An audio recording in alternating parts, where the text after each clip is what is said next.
할렐루야. 아멘. 오늘 저는 여러분과 더불어서 영적 온도를 유지하라 라는 제목으로 우리가 성령님과 함께 동행하고 성령의 인도를 받는 것이 왜 그렇게 중요한지 함께 살펴보면서 은혜를 나누고자 합니다. 보통 우리가 우리의 신앙의 과정을 설명할 때는 세 가지 단어를 들어서 신앙의 과정을 설명을 합니다. 첫째는 우리의 이성이고, 둘째는 우리의 습관이며, 셋째는 영감입니다. 우리의 이성은 우리의 습관을 만날 때 그곳에서 능력이 나오는 것입니다. 예를 들어서 우리가 기도에 대해서 알고 싶다면 우리의 이성을 통해서 기도에 관한 책을 100권 읽는 것보다는 단 한 권을 읽더라도 그 책에서 나오는 내용을 실제로 실험하면서 습관적으로 매일 무릎을 꿇어서 10분씩 20분씩 기도할 때 바로 그곳에서 능력이 나오는 것입니다. 하지만 우리의 신앙이라는 것은 우리의 이성과 습관으로 끝나는 것이 아니라 이성과 습관을 뛰어넘는 그 무엇인 것입니다. 그러면 무엇이 이성과 습관을 뛰어넘어서 필요한 것인가? 그것이 바로 영감이라고 하는 것입니다. 영감, 즉 영적 감각이라는 것은 우리 신앙생활에 있어서 필수적인데, 영감이라는 것은 어떤 형식에서 나오는 것도 아니고 우리 자신의 노력으로 해서 나오는 것도 아니라 우리 성부 하나님과 성자 예수님이 이미 우리에게 보내주셔서 우리 안에 내주하시고 계시는 성령으로부터 영감이 발현이 되고 나타나는 것입니다.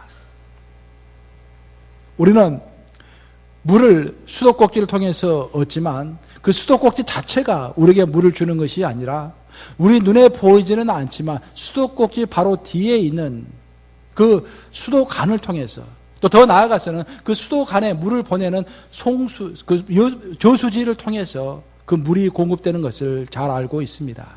마찬가지로 우리의 신앙도 우리가 겉으로 드러나는 어떤 신앙의 틀이라든지 신앙의 형식이라든지 내 자신의 노력으로 어떤 능력이 드러나는 것이 아니라 오히려 그 틀과 내 자신을 채우는 그 성령의 임재하심으로 능력이 드러나는 것입니다. 그래서 우리가 정말로 능력 있는 신앙, 신앙다운 신앙을 하기를 원한다면 나를 채우시는 성령께 접촉되고 성령으로부터 인도함을 받고 성령과 함께 동행하는 것이야말로 능력 있는 신앙을 하기 위한 필수 조건이라고 할 수가 있는 것입니다. 성령은 성경에서 생수로 보통 설명이 됩니다. 이번에 제가 한국에 갔었는데, 한국에 가서 여러 가지 재밌는 것들을 많이 보고 왔는데, 그 중에 하나가 한국은 지금 대체적으로 경제가 불황이라고 합니다. 근데 그 불황 가운데서도 잘 되는 사업이 있는데 그 잘 되는 사업이 바로 물장사입니다. 물장사. 특히 3대 물장사가 잘 된다고 하는데, 첫째는 커피숍이 그렇게 잘 된다고 그래요. 한국은 좀 미국과 달라가지고 그 문화 자체가 이제는 밥을 먹으면 꼭 커피숍에 가서 커피를 먹는 것이, 마시는 것이 이게 하나의 문화가 된 것 같아요. 저도 이제 한국 가서 저희 동생 집에 가서 이 밥을 먹었는데, 저녁밥을 먹었는데, 먹고 나서 우리 커피숍 가자고 그래서, 아니 커피 집에서 마시면 되지 왜 커피숍을 가냐 그랬더니, 한국은 좀 커피숍 가서 이렇게 무게를 잡으면서 이렇게 무드 있게 분위기 있게 이렇게 커피를 마신대요, 전부. 그래서 온 식구가 또 커피숍에 가서 커피도 마시고 팥빙수도 먹고 그러고 왔습니다. 그래서 다른 장사는 잘 안 되는데 커피숍은 사람이 바글바글 이렇게 모여있는 것을 제가 보고 왔어요. 두 번째로 잘 되는 것이 술을 파는 주점이 또 한국은 잘 된다고 그럽니다. 또 술장사, 그것도 물장사죠. 술이 잘 파는데요. 세 번째로 잘 되는 것은 생수장사, 그리고 정수기 사업, 이것이 또 잘 된다고 합니다. 결국 이 물장사는, 그 물장사의 핵심은 물의 퀄리티, 물의 질에 달려있는 것입니다. 맑은 물, 시원한 냉수는 샘을 깊이 파야만이 얻을 수 있는 것입니다. 사람들은 맑은 물을 마시기를 원하고 시원한 생수를 얻기를 원하는데, 그런 물로 만든 커피나 술이나 그런 것들을 마시기를 원하는데, 그런 것들은 깊은 곳에 가야만이 얻을 수 있는 것입니다. 물을 말하니까 제가 생각나는 것이 1990년대 초라고 기억되는데, 제가 미국에 오기 얼마 전인 것 같은데, 그때 한국에서는 맥주 전쟁이 일어났어요. 맥주 전쟁. 목사님이 자꾸 술 이야기 하시나? 다 이유가 있습니다. 맥주 전쟁. 한국에서는 오비 맥주가 부동의 1등이죠. 그리고 항상 크라운 맥주가 2등인데 1990년대 초에 그것이 역전이 된 적이 있습니다. 크라운 맥주가 오비 맥주를 이긴 적이 있어요. 그때 크라운 맥주는 하이트 맥주라는 것을 이제 출시를 했는데 이번에 가서 보니까 지금도 하이트가 있더라고요. 뭐 제가 마시질 않았습니다. 지나가는 차를 보니까 하이트가 또 있더라고요. 지금도. 그 하이트라는 맥주를 출시한 다음에 광고를 했는데 그 광고 문구가 뭐였냐면은 150m 지하에서 끌어올린 천연 안반수로 만든 맥주다 라고 이게 선전을 했던 것입니다. 그러니까 사람들이 전부 다 150m 천연 안반수라는 말에 뿅 간 것입니다. 왜냐하면 150m 밑에 있는 그 안반에서 나온 물이기 때문에 기가 막히게 좋은 물일 것이다 라고 착각인지 사실인지 이렇게 유혹을 받아서 하이트 맥주가 드디어 오비 맥주를 이기게 되었던 것입니다. 여러분, 이처럼 사람들은 아주 깊고 맑은 물에 대한 갈증이 있습니다. 정말로 수정수처럼 맑은 물을 마시고 싶어하는 갈증이 있는 것입니다. 그리고 이와 마찬가지로 우리의 신앙의 승부도 어찌 보면은 맑은 물, 깊은 물에 달려 있다고 할 수가 있겠습니다. 만약 우리의 신앙에 승부가 있다라면은 그 승부는 어디서 결정이 되는 것일까? 다른 것에서 결정되는 것이 아니라 깊은 물, 깊은 곳에 가서 그 물을 내려라고 했던 우리 예수님의 말처럼 깊은 물을 누가 접촉하고 있느냐, 내가 깊은 물 속에 있느냐, 그 깊은 물 가운데서 얻는 생수를 마시고 있느냐에 따라서 내 신앙의 승부는 결정된다고 말할 수가 있을 것입니다. 우리 그리스도인들은 세상에서 얻을 수 없는 정말 맑고 깨끗한 영의 물을 갈구하는 사람들입니다.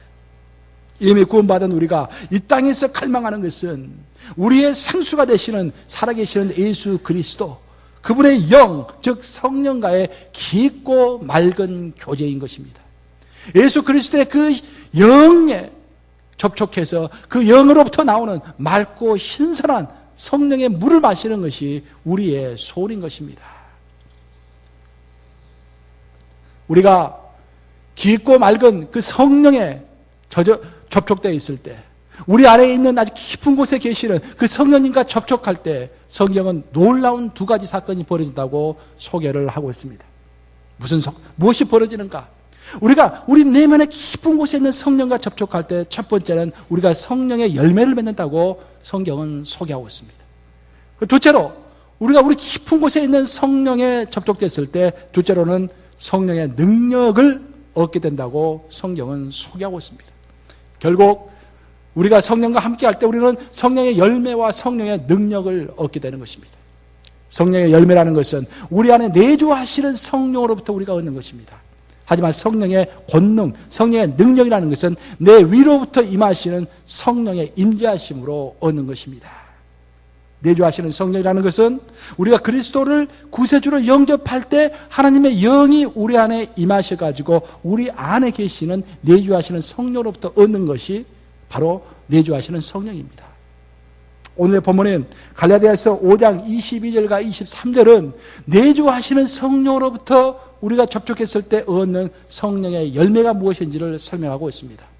갈라디아서 5장 22절, 23절 이 9가지 성령의 열매가 나오고 있는데 그것은 love, joy, peace, patience, kindness, goodness, faithfulness, gentleness, self-control. 즉 사랑, 희랑, 화평, 오래 참음, 자비, 양성, 충성, 온유, 절제. 이 5가지의 성령의 열매를 우리가 우리 안에 내주하시는 성령과 접촉하면서 살아갈 때 자연스럽게 얻는다라고 소개하고 있는 것입니다. 이 9가지의 성품이야말로 정말 우리가 원하는 성품 아니겠습니까? 우리가 아무리 노력해도 이 9가지의 성품이 잘 이루어지지 않을 때가 있습니다. 하지만 우리가 노력하지 않는다 할지라도 내 안에 계시는 성령님과 함께 교제하고 그분을 갈망하면서 따라갈 때 어느 순간 우리는 이 9가지 열매를 자동스럽게 열매를 맺는다고 소개하고 있는 것입니다. 이 9가지 성령의 열매는 곧 그리스도의 인격을 나타냅니다. 그래서 다른 말로 하면은 우리가 내 안에 내주하시는 성령님과 함께 할 때 우리도 모르는 사이에 예수 그리스도처럼 생각하고 예수 그리스도처럼 말하게 되고 예수 그리스도처럼 마음을 품게 되고 예수 그리스도처럼 다른 사람을 대하게 된다고 설명하고 있는 것입니다. 반면에 위로부터 임하시는 성령이 있는데, 내주하시는 성령이 있는가 반면에 위로부터 임하시는 성령이 있는데, 그 성령은 보통 사도행전과 누가복음에서 많이 언급이 되고 있습니다. 위로부터 임하시는, 권능으로 임하시는 그 성령은 특별한 목적을 가지고 우리 믿는 자들에게 일시적이면서도 아주 강력하게 특별한 목적을 위해서 우리에게 임하시는 것입니다. 예를 들어서 감옥문이 스스로 열린다든지, 병든 자가 다시 일어난다든지, 또 미래의 일을 정확히 예측한다든지, 우리가 생각하는 누가복음에 나오는, 또 우리가 생각하는 그 사도행전에 나오는 놀라운 일들이 위로부터 임하시는 성령님으로 인해서 이 땅에서 벌어지는 것입니다. 많은 사람들은 보통 성령의 사역 하면은 이렇게 눈에 보이는 위로부터 임하시는, 위로부터 역사하시는 그런 성령의 사역을 많이 생각합니다. 하지만 우리가 알아야 할 것은 뭐냐면은, 사도 바울은, 신약 성경의 3분의 1을 쓴 사도 바울은 주로 우리 안에 내주하시는, 그래서 우리의 인격을 변화시키는, 그래서 우리의 인격을 가다듬으시는 내주하시는 성령의 사역을 주로 설명했다라는 것입니다. 하지만 그렇다고 해서 위로부터 역사하시는 성령의 능력을 부인할 필요는 없습니다. 그래서 우리가 오늘 종합해서 첫 번째로 여러분들이 아셔야 할 것은 뭐냐면은, 우리의 신앙 수준이라는 것이 있는데, 각자의 신앙 수준이라는 것이 있는데, 각자의 신앙 수준이라는 것은 내주하시는 성령으로 인해서 빚어지는 내 인격과 위로부터 역사하시는 성령의 능력을 받아서 내가 발휘하는 성령의 권능, 즉 인격과 능력이 만나는 지점이 바로 나의 신앙 수준이다라는 것입니다. 아무리 큰 영적 능력을 가지고 있어도, 죽은 자를 살리는 능력, 애어나는 능력, 별의별 능력을 다 가지고 있다고 할지라도 내 내주하시는 성령으로 인해서 내가 성령의 열매를 맺지 못하고 있다고 한다면 그 성령의 능력은 위험한 능력인 것입니다. 반면에 내 인격이 아무리 고상하다고 할지라도, 내 인격이 아무리 사람들로부터 칭찬받는다고 할지라도 그 인격이 능력을 발휘하지 못한다면, 그리스도인으로서 마땅히 발휘해야 할 성령의 능력을 발휘하지 못한다면 그것은 별 의미가 없는 것입니다. 그래서 좀 더 간단히 말한다면 나의 인격과 나의 능력이 마주치는 접점이 바로 우리의 신앙 수준이 되는 것입니다. 그래서 우리는 항상 점검해 봐야 돼요. 나의 인격은 성령의 열매를 맺고 있는가? 또 내 신앙생활 가운데서, 내 삶 가운데서 성령의 권능이 내 삶을 통해서 드러나고 있는가? 내 말 한마디를 통해서 성령께서 말씀하심으로 사람들이 변화가 되고 나를 따르고 그들을 돕고 내가 스스로 겸손해지고 하는 성령의 능력이 내 삶에서 드러나고 있는가? 그리고 나는 항상 성령의 열매를 맺고 있는가? 인격의 열매를 맺고 있는가? 스스로 점검해 봐야 한다라는 것입니다. 성령의 열매가 없는, 즉 성숙하지 못한 인격의 소유자는 항상 위험한 지경에 있는 사람입니다. 하지만 성령의 권능이 없는 인격은 또한 의미가 없다고 했습니다. 그래서 여러분들은 항상 능력과 인격, 이 두 가지를 염두하시면서 함께 추구해가는 여러분들 되시기를 주님의 이름으로 축복합니다. 오늘의 본문인 갈라디아서 5장은 내주하시는 성령이 있고 위로부터 임하시는 성령이 있는데, 주로 내주하시는 성령의 중요성을 결정적으로 잘 설명하고 있는 대목이 바로 갈라디아서 5장입니다. 오늘의 본문 16절을 이렇게 말하고 있습니다. 오늘 본문 16절을 함께 읽겠습니다. 시작. 내가 이르노니 너희는 성령을 따라 행하라. 그리하면 육체의 욕심을 이루지 아니하리라. 얼마나 놀라운 말씀입니까? 여러분들 신앙생활 하시면서 많이 괴로워하는 것 중에 하나가 뭡니까? 분명 내가 성경에서 말하는 것은 다 알고 있는데, 예수님께서 나에게 살기 원하시는 삶이 뭐라는 것은 다 알고 있는데 그렇게 따라서 하지 못하기 때문에 괴로워하는 거 아니겠습니까? 그렇지 않습니까? 내가 화내고 싶지 않은데 화가 나고, 내가 성적인 죄를 범하고 싶지 않은데 성적인 죄를 범하게 되고, 내가 시기 질투하고 싶지 않은데, 가십하고 싶지 않은데 가십하고 질투하고.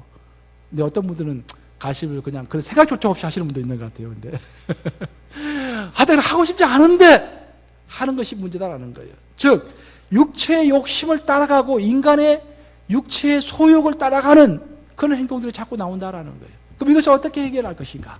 사도 바울이 오늘의 본문인 갈라디아서 15장을 통해서 너희가 성령을 따라 행하라 그러면 육체의 욕심을 이루지 아니하리라 라고 명확한 해답을 주고 있는 것입니다. 우리의 삶이라는 것은 육체를 제어하지 않고 육체를 따라서 행하다 보면은 결국 육체의 욕심을 이루는 추악한 삶이 된다라고 성경은 설명합니다. 그리고 이런 추악한 삶이 되지 않기 위해서 하나님께서 원하시는 삶이 되지 않기 위해서 우리가 해야 할 것은 성령을 따라서 행해야 한다라는 것입니다. 그러면 성령을 따라서 행한다라는 것이 무엇인가? 성령을 따를 때 우리의 육체가 온전히 된다라는 것이 무엇인가? 그것을 비유로 설명을 해보면 이런 비유를 하나 들 수가 있겠습니다. 예를 들어서 어떤 병 속에 있는 공기를 우리가 빼려고 할 때 병 속에 있는 공기를 빼려고 뚜껑을 열고 아무리 공기를 이렇게 해도 병 속에 있는 공기가 밖으로 나가질 않습니다. 그렇죠? 하지만 그 병 속에 깨끗한 생수를 집어넣으면 물이 차면서 생수가 차면서 자동적으로 그 안에 있는 공기는 바깥으로 빠져나가는 것입니다. 그렇죠? 바로 이것이 바로 해답입니다. 우리의 마음은 병과 같은 것입니다. 이 병 안에 세상이라는 욕심, 인간의 정욕이라는 그런 공기가 있는 것입니다. 이 공기를 우리가 아무리 없애려고 해도 없앨 수가 없어요. 그런데 이 병과 같은 우리 마음속을 성령의 생수로 가득 채우면은 채운 만큼 내 안에 있는 세상의 소욕이 다 바깥으로 빠져나간다라는 것입니다. 이해되십니까? 네. 성령으로 가득 채워지면은 육체의 소욕은 물러나가게 되어 있습니다. 근데 문제는 어떻게 해야 우리가 성령으로 내 속을 채울 것인가라는 것입니다. 그리고 어떻게 해야 지속적으로 또 꾸준하게 성령의 인도함을 따라서 내가 살 것인가라는 것입니다. 해답은 이미 나왔습니다. 우리가 성령의 인도함을 따라서 살고 또 우리가 내면을 우리 인간의 마음속을 성령으로 가득 채우면은 인간의 육체의 욕심을 따르지 않을 것이라고 하는데 그럼 어떻게 해야 우리가 내 속을 성령으로 가득 채우고 내가 시시때때로 성령의 인도함을 따라서 살 수 있을 것인가? 그렇게 하기 위해서는 첫째로 우리는 성령 자체를 소멸하지 말아야 합니다. 성령을 따르기 전에 우리가 먼저 생각해야 할 것은 성령 자체를 소멸하지 말아야 한다는 것입니다. 따라서 해보시겠습니다. 성령을 소멸하지 말아야 한다. 성령을 소멸하지 말아야 한다. 성령님은 이미 우리 안에 항상 계시지만 그 성령님은 우리의 행동 여하에 따라서 충만할 수도 있고 성령 충만으로 이끌 수도 있고 성령 자체가 소멸될 수도 있는 것입니다. 그래서 우리는 성령 충만을 염려하기 전에 성령 소멸을 걱정해야 하는 것입니다. 그래서 사도 바울은 데살로니가 전서 5장 19절에서 성령을 소멸치 말고 라고 표현하고 있습니다. 성령을 소멸치 말고. 영어적 표현으로 do not put out the Spirit's fire. The Spirit's fire. 즉 성령의 불을 그 불을 끄지 말라고 사도 바울은 우리를 경고하고 있는 것입니다. 그러면 언제 성령의 불이 꺼지는가? 우리가 무엇보다도 근심할 때 성령의 불이 꺼지는 것입니다. 무엇할 때? 근심할 때. 우리는 참 근심을 많이 해요. 근데 성경이 가르쳐주는 것은 아무것도 염려하지 말고 오직 기도와 간구로 너희 구할 것을 감사함으로 하나님께 아뢰라. 그러면 모든 지각에 뛰어나신 하나님의 평강이 너희의 마음과 생각을 지키시리라. 뭐라고 그랬습니까? 근심하라고 그랬습니까? 근심하지 말고 아무것도 염려하지 말고 아무것도 근심하지 말고 오직 무엇과? 기도와 간구로 너희 구할 것을 감사함으로 아뢰라. 우리가 일상의 삶을 살다 보면 근심스러운 것들이 참 많죠. 그럼 우리 기독인으로서 어떻게 해야 할 것인가? 우리 그리스도인들은 그 근심거리를 어떻게 할 것인가? 근심거리가 있으면은 방석 하나 가지고 무릎 꿇고 하나님 앞에 나아가서 나의 영을 하나님께 고정시키고 생각하세요. 왜 이 문제를 어떻게 해결할 것인가? 주님, 지금 이 시간 저에게 지혜를 주시옵소서 라고 기도하면서 생각하세요. 그리고 결정하세요. 그 다음은 근심하지 마세요. 그 근심의 공이 누구한테 넘어갔습니까? 이제는 하나님께 넘어간 거예요. 근데 많은 사람들은 기도를 금식 기도 40일, 아니, 금식 기도 이틀 하고서도 3, 4일 금식 기도 하고서도 그 다음에 또 근심하는 거야. 또 염려하는 거야. 그때 염려할 때 성령이 소멸된다라는 것입니다. 달리 성령이 소멸되는 것이 아니라 우리가 근심하고 염려할 때 내 안에 있는 성령이 소멸된다라는 것입니다. 또한 성령의 불은 우리의 생각이 세상 계획으로만 꽉 차 있을 때 또한 성령은 소멸됩니다. 성령께서 비집고 들어갈 틈이 없는 거예요. 우리 안에 비집고 들어오셔가지고 무슨 인도하고 싶으시고 우리 양심을 통해서 말씀하고 싶으신데 우리가 너무 세상 계획으로 꽉 차 있어가지고 성령께서 비집고 들어올 내 마음에 틈이 없는 것입니다. 그때 성령은 자동스럽게 소멸이 되는 것입니다. 또한 성령은 우리가 숨가쁘게 너무도 분주하게 움직일 때 또한 성령은 자연스럽게 소멸이 됩니다. 그래서 우리는 이렇게 성령의 불을 깨트리는 행동을 경계하면서 성령의 불을 항상 일정 수준 이상으로 유지하는 방법을 스스로가 알고 있어야 합니다. 그거 아세요, 여러분들? 우리 교회에 보니까 그 친교실에 부엌에 들어가 보시면은 큰 그 전자레인지 있지 않습니까? 우리가 여러 개 달려있는 전자레인지. 거기 우리 교회 전자레인지는 불이 항상 켜져 있어요. 아시죠? 조그만 불이 항상 켜져 있어요. 부엌에 안 들어가신 분들은 모르지. 부엌에 들어가 보신 분들만 알지. 불이 항상 켜져 있어요. 그렇게 켜져 있어야 불이 필요할 때 금방 확 켤 수 있지 않습니까? 불이 아예 꺼져 있으면 뭐 라이터 켜고 복잡하잖아요, 이게. 이게 항상 켜져 있으니까 필요할 때 확 켜지는 거예요. 그게 바로 성령 충만으로 사는 방법입니다. 성령을 소멸치 않고 항상 성령의 불을 일정하게 가지고 있어야 돼요. 그래서 내 필요할 때 금방금방 성령께서 나를 인도하실 수 있도록 내 영이, 내 생각이 성령께 교접되어 있어야 한다는 것입니다. 제가 이전에 힘모하던 교회에서는 겨울이 되면은 항상 히터를 틀어놓습니다. 그래서 사람이 있든 없든지 일정 온도 이하로 내려가면은 자동적으로 히팅이 되도록 장치가 되어 있어요. 두 가지 목적인데, 첫째는 그 교회가 거의 200년 된 파이프 올겐이 있습니다. 뉴잉글랜드 지역에서 두 번째로 된 파이프 올겐. 그리고 이제 거기는 이제 레지에이터로 히팅을 하니까, 전기로 히팅을 하지 않으니까 그 파이프가 물을 통해서 이제 히팅을 하기 때문에 만약에 온도가 너무 내려가면은 히팅 그 파이프가 파열이 되는 거예요. 그래서 일정 온도 이하로 내려가면은 자동적으로 그냥 히팅이 되도록 장치가 되어 있습니다. 마찬가지로 우리의 신앙도 아주 매섭고 차가운 바람이 부는 세상에 내버려 두면은 얼어서 터질 염려가 있습니다. 우리의 신앙이라는 것도 잘 관리를 해야 돼. 차가운 바람이 불고 엄청난 풍파가 몰아오는데 될 대로 되라라고 우리 신앙을 내팽개쳐 놓으면은 얼어서 파열이 되는 것입니다. 그래서 우리의 신앙은 항상 성령의 불, 성령의 온도를 일정 수준 이상으로 유지해 가야 한다라는 것입니다.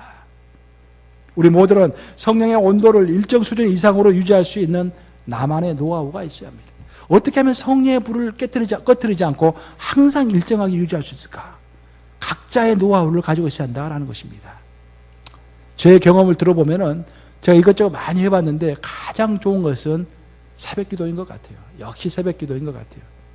새벽에는 항상 저녁에는 빨리 자고 새벽에 시간을 딱 지켜서 그 시간에 일어나서 나와서 성경을 순서대로 쭉 한 장씩 읽고 그걸 가지고 같이 공부하고 성도들과 같이 공부하고 또 무릎 꿇어서 기도하고 그런 규칙적인 생활이 내 성령의 불씨를 항상 켜놓는 거예요. 그런 규칙적인 생활이 없으면은 뭐 평상시 시간이 많고 살기 좋을 때는 별 문제가 없는데 바쁘고 막 스트레스 받고 하면은 성령의 불이 다 꺼져버리는 거예요. 그런 것도 많이 못 느끼셨어요, 여러분들? 평상시는 막 잘 하다가도 어떤 때는 기도조차 하기도 싫고 그냥 생각조차 하기 싫을 때가 있지 않습니까? 너무도 일들이 막 몰려오고 막 내 개인적인 일들이 생기고 그래가지고. 그렇지만 새벽 기도로 축을 잡아놓은 사람은 어떤 일이 있더라도 새벽에 자동적으로 눈을 뜨고 교회에 나와서 성경 읽고 기도하기 때문에 성령의 불이 항상 살아있는 거예요. 바로 그것이 나의 영적 온도를 항상 자동적으로 유지하는 방법이다라는 것입니다. 성령의 인도함을 따라서 살기 위한 두 번째 방법은 우리의 삶이 성령의 열매를 맺고 있는지 계속해서 점검해 보는 것입니다. 한번 따라서 해보시겠습니다. 성령의 열매를 맺고 있는지 점검한다. 내가 제대로 신앙생활 하고 있는가 하고 있지 못한가라는 것들을 점검해 봐야 하는데 가장 좋은 방법은 내가 제대로 성령의 열매를 맺고 있는가라는 것. 아까 9가지 열매 나왔지 않습니까? 그 열매를 맺고 있는지 스스로 평가를 해보는 거예요. 사도 바울은 오늘 9가지 성령의 열매를 이야기했는데 그 성령의 열매를 크게 3가지 줄기로 나누어서 이야기하고 있습니다. 첫째는 사랑과 희락과 화평입니다. 여기서 원어적인 의미로서 사랑과 희락과 화평은 하나님과 나 사이의 관계의 발전을 이야기하고 있습니다. 반면에 두 번째 그룹으로 나오는 오래 참음, 자비, 양선은 나와 내 이웃 간의 관계의 발전을 이야기하고 있는 것입니다. 반면에 마지막 세 번째 그룹인 충성과 온유와 절제는 내 자신의 관계가 더 깊어지는, 내 자신의 관계가 발전이 되는 내 자신의 문제에 대해서 언급하고 있는 것입니다. 이처럼 우리가 내 안에 있는 성령을 쫓아서 행할 때 하나님과 이웃 간의 관계가 발전이 되고 더 좋아지고 내 자신의 인격도 더욱더 깊어진다라는 것입니다. 그래서 성령과 깊게 동행하고 열심히 신앙생활을 한다고 말하면서도 이런 9가지 성령의 열매, 즉 인격의 진보가 없다면 성령과의 동행에 무언가 문제가 있는 것입니다. 나는 지금 집사가 되고 권사가 되고 장로가 되고 또 교회에서 열심히 일을 하고 사람들은 나를 일꾼이라고 막 하는데 어제나 오늘이나 1년 전이나 오늘이나 화내는 것 전혀 변하지 않고 다른 사람 질투하고 시기하는 것 전혀 변하지 않고 다른 사람들에게 인색한 것 여전히 변함이 없다면 분명히 문제가 있는 것입니다. 스스로 판단할 수 있어요. 스스로. 내가 9가지의 성령의 열매를 어제보다는 오늘 더 많이 맺고 있는가? 1년 전보다는 오늘 더 많이 맺고 있는가? 정말로 내가 사랑하는가? 내가 정말로 즐거워하는가? joy. 내가 정말로 평화, 내 마음속에 평화가 있는가? 정말로 내가 오래 참고 있는가? 정말 다른 사람들을 잘 돌보고 있는가? 내가 정말로 젠틀한가? 온유한가? 그런 것들을 살펴보면은 내가 정말로 성령 안에서 살고 있는지 아니면 그 껍데기로 그냥 신앙생활을 하고 있는지 알 수가 있다는 것입니다. 뭐 복잡하게 생각할 필요가 없어요. 마지막 세 번째로 우리는 공동체에서 인정받고 있는지를 살펴보면은 내가 성령 안에서 살고 있는지 드러나게 되어 있습니다. 따라서 해보시 바랍니다. 공동체에서 인정받아야 한다. 만약 우리 자신이 성령의 인도하심을 따라서 살아가고 있다면 우리를 알고 있는 사람들은 자동적으로 우리를 인정하게 될 것입니다. 저는 담임 목회하면서요 그런 말씀 많이 듣습니다. 여러분들 중에서 저한테 뭐 그런 소리 하신 분도 있었을 것 같은데 미안합니다만 그런 말 많이 들어요. 하나님만 나를 알아주시면 됩니다. 하나님은 내 마음을 압니다. 그런 말씀 많이 하세요. 근데 거기에 그 말이 일부는 옳은데 완벽한 말은 아닙니다. 왜냐하면 여러분들이 언급하시는 그 하나님은 우리를 공동체 가운데 주시고 공동체를 통해서 인정받으라고 말씀하시는 하나님이다라는 것입니다. 하나님은 2개의 공동체를 우리에게 주셨어요. 하나는 교회 공동체이고 두 번째는 가정 공동체입니다. 그래서 우리가 정말로 제대로 된 신앙생활을 하고 있는가 하고 있지 못한가 라는 결정은 하나님에게로 가기 전에 우리 공동체에서 내가 속한 교회 공동체에서 또 내가 가정을 이루고 있는 가정 공동체에서 인정을 먼저 받아야만이 내 신앙이 증명이 되는 것입니다. 내가 아무리 똑똑하고 내가 아무리 진실되게 일한다 할지라도 교회 공동체가 그 사람이 문제가 있다라고 이야기한다면 물론 교회 공동체가 틀릴 수도 있겠지만 내 자신을 일단은 반성해야 한다라는 것입니다. 무엇보다도 우리는 공동체에서 인정을 받아야 돼요. 왜냐하면 공동체가 나를 가장 잘 알고 있기 때문에. 두 번째로는 교회 공동체로도 부족하고 내 가정에서 내가 인정을 받아야 돼요. 내 배우자에게서 인정을 받아야 되고 내 자식들에게서 인정을 받아야 되고 참 쉽지 않습니다. 그렇지만 내 교회 공동체와 가정 공동체에서 인정을 받아야만이 바로 내가 성령의 인도하에서 제대로 신앙생활을 하고 있다는 것이 드러나게 되는 것입니다. 이제 말씀을 마치려고 합니다. 성령을 쫓는다라는 것은 내 육체의 소욕을 쫓지 않는다라는 것입니다. 이것은 자연스럽게 되는 것이 아니라 아까 내가 말씀드린 것처럼 내 자신의 노력이 또한 필요한 것입니다.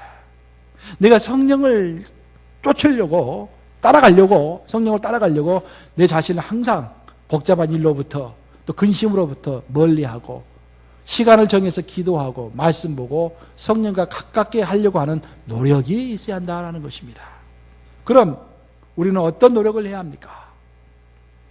진주 아시죠, 여러분? 진주. 진짜 비싼 진주는요, 시간이 지나면 진주가 빛을 잃게 되는데 그 빛을 다시 얻게 하려면은 그 진주를 끌어올린 물 속으로 다시 집어넣어야 한다고 합니다. 마찬가지로 우리 또한 진짜로 영적인 능력을 얻기 위해서는 우리를 원초적으로 지으신 우리 하나님 안으로 잠시 우리 자신을 담가 놓은 것이 필요하다라는 것입니다. 왕자다운 품위를 얻을 수 있는 길은 왕자다운 품위를 얻으라고 다그치는 데 있는 것이 아니라 진짜로 품위를 가진 왕과 오랫동안 함께 교제할 수 있도록 배려해 줌으로써 왕자가 자연스럽게 왕의 기품을 따라가도록 하는 것이 바로 방법일 것입니다. 마찬가지로 우리 그리스도인들의 성숙이라는 것은 나를 지으신 하나님 안에 잠기고 또 나를 지으시고 지금 왕으로 존재하시는 내 왕으로 존재하시는 그리스도와 함께 계속해서 교제할 때 자연스럽게 그 깊은 교제를 통해서 내 생각과 내 행동이 그리스도의 말을 담고 그리스도의 행동을 담고 그리스도의 생각을 담고 그 그리스도의 궁휼하신 마음을 닮아감으로써 자연스럽게 나의 인격의 성숙이 이루어진다고 할 수가 있겠습니다. 우리는 추상적인 그리스도인들이 아니라 구체적인 그리스도인들이 되어야 합니다. 우리 그리스도인들은 상당히 추상적인 경우가 굉장히 많아요. 근데 우리는 추상적인 그리스도인들이 아니라 구체적인 그리스도인들이 되어야 합니다. 그 말은 우리가 교리와 규례와 형식 다 중요하지만 교리와 규례, 형식 그런 것만 능한 그리스도인들이 아니라 정말로 살아서 역동하시고 나를 이끌어 주시고 내 안에 내주하시고 내 위에 역사하시는 성령의 권능에 접해서 그 권능을 누릴 수 있는 그런 실제적인 그리스도인들이 해야 한다라는 것입니다. 이 말을 명심하심으로 성령을 온전히 따라서 행하심으로 육체의 욕심을 이루지 않는 여러분들 되시기를 우리 주님의 이름으로 축복합니다.